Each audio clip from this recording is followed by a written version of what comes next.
1980년대 후반 세계 반도체 시장에서 일본 점유율은 50% 이상이었다. 당시 규슈는 일본 굴지의 반도체 제조 거점으로 실리콘 아일랜드라고 불리며 일본 반도체의 전성기를 이끌었다. 규슈의 한가운데에 자리한 구마모토가 세계 파운드리 1위 기업인 대만 TSMC의 진출로 들썩이고 있다. 구마모토 시내에서 차로 약 30분을 달리면 나오는 기쿠요 마치. 양배추밭 당근밭이었던 이곳에 마치 커다란 운석이라도 떨어진 듯 TSMC 신공장이 들어섰다.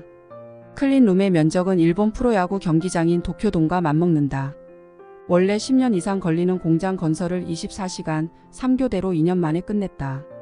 그래서 2024년 2월 24일에 맞이한 기쿠요 마치 TSMC 제1공장의 개소식.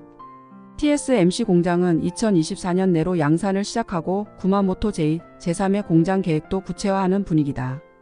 제1, 제2 공장을 합친 설비 투자액은 200억 달러 이상이다. 기시다 일본 총리는 제2 공장 지원도 약속했다.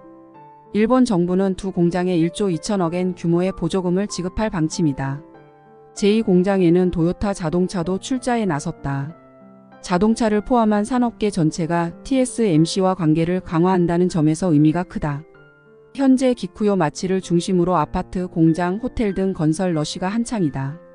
역과 철도 노선, 고속도로 등 인프라 정비는 물론 규슈 전역에서 제조 장비와 부품, 의약품 등 관련 기업의 진출과 신규 설비 투자가 잇따르고 있다. 규슈 경제조사협회의 추산에 따르면 2030년까지 10년간의 경제 파급 효과는 약 20조 엔에 달한다. 일본 경제에 불을 붙이는 거대한 국가 프로젝트가 시작된 셈이다. 비즈니스 기회를 내다본 대만의 공급망들도 속속 구마모토로 모여든다.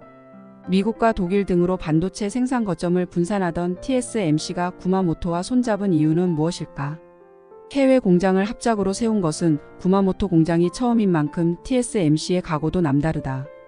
풍부한 물자원 실리콘 아일랜드였던 규슈의 실적, 수요처인 이미지 센서의 소니와 EV용 전력 반도체 소자를 개발한 덴소라는 존재 이외에 무엇보다 중요한 이유는 입지였다. 상하이, 베이징, 서울, 타이페이, 도쿄, 삿포로 등의 도시가 모두 구마모토에서 등거리에 있기 때문이다. 그러나 변화는 항상 부작용과 리스크를 동반하기 마련이다. TSMC가 불러온 활기는 구마모토현은 물론 규슈, 일본 경제 전체의 활성화로 이어지고 있지만 부작용도 적지 않다. 현재 TSMC 식당의 파트타임 시급은 3,000엔에 육박한다. 시급과 초임의 인상은 지역 상공업자와 중소기업들에게 너무나 버거운 과제다. 건설 러시로 인한 환경 변화와 인력 난도 심각하다. 부지는 넓지만 차량의 진입로가 좁아 엄청난 정체에 시달린다.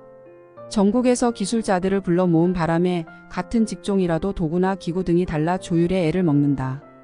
넉넉하게 받은 일당을 밤마다 유흥업소와 파친코점에서 탕진하는 인부들이 많아졌다. 금전 감각이 마비된 것은 공장 건설 종사자만이 아니다. 선조 대대로 물려받은 땅을 매각하여 하루아침에 벼락부자가 된 사람들이 줄을 잇자 돈 냄새를 맡은 친척들과 온갖 이해관계자들이 파리떼처럼 몰려든다. 지하수 고갈과 오염물질이 섞인 배수 처리 문제도 골칫덩이다. TSMC의 엘리트 사원들이 기쿠요 마치 주변뿐만 아니라 구마모토 시내 1등지의 타워맨션을 싹쓸이했다는 소문도 들린다. 향후 외국인 국적을 가진 주민들이 늘어가면 생길지 모를 지역 주민들과의 갈등도 우려된다. 논밭이 사라지고 분양지와 공장이 지어지면서 새 학교, 새 도로, 새 선로망이 땅을 메워간다. 대다수 지역 주민은 급격하게 변모해가는 마을을 불안하게 지켜보고 있다. 우리로서는 달갑지 않은 현실도 눈에 들어온다. 급속도로 긴밀해지는 일본과 대만의 관계가 그것이다. 알다시피 대만은 1895년부터 50여 년간 일본의 식민지였다. 하지만 대만 국민은 일본을 아주 친밀하게 느낀다. 2016년 대만 외교부 여론조사에 따르면 대만 국민이 가장 가고 싶어하는 해외여행지는 일본이었고 호감도 평가에서 70% 이상이 일본을 꼽았다. 2011년 동일본 대지진과 2016년 구마모토 지진 때도 대만 정부와 민간에서 7억엔 이상의 의연금을 보냈다. 양국에서 자연재해가 발생할 때마다 그들은 서로 도우며 돈독한 관계를 이어갔다. 양국 관계를 운명 공동체라고 표현하는 대만인들도 많다. 특히 대만은 일본 정신을 근대 사회의 정신적 기반으로 생각한다.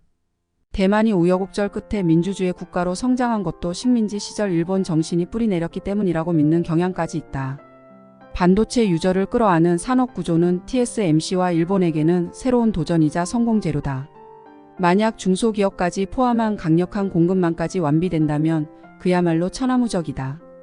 장밋빛 미래라며 비꼬는 언론과 전문가들도 있지만 그리 간단하게 치부할 문제는 아니다.